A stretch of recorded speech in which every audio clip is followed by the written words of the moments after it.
নারায়ণগঞ্জের রূপগঞ্জের দিগন্ত জুড়ে হলুদের চাদর।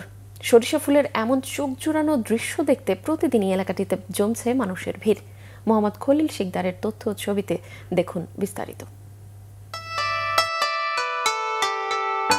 যেদিকে চোখ যায় শুধু হলুদ আর হলুদ।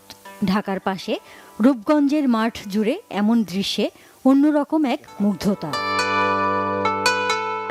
প্রকৃতির এই অপরূপ রূপ দেখতে প্রতিদিন এলাকাটিতে ভিড় জমাচ্ছেন বিনোদন প্রেমীরা। বিশেষ করে তরুণ তরুণীদের কাছে এটি এখন অন্যতম আকর্ষণীয় পর্যটন স্পট। বীজ পাই না, সার পাই না, বীজ পানি পাইলে সরকার একটু সহযোগিতা পাইলে আমি আর বেশি ভালো করে বলতে পারতাম। উপজেলা কৃষি অফিসার ওই মাঠ পর্যায়ের যেই কর্মকর্তা আছে এরে বলে ফোন দেয় এতটুকু, কিন্তু আজ পর্যন্ত 10টা সার, কীটনাশক, বীজ এগুলো কিছুই আমরা পাই নাই। গতবার তুলনা থেকে এবার আশাবাদী। শীত পরনে যেমন ফলন গতবার থেকে এবার ভালো দেখা যাইতেছে। আশেপাশে অনেক শস্য খাত বানিয়েছে, অনেকে আশে বানিয়েছে, অনেক শস্য মোটামুটি ইনশাল্লাহ ভালো।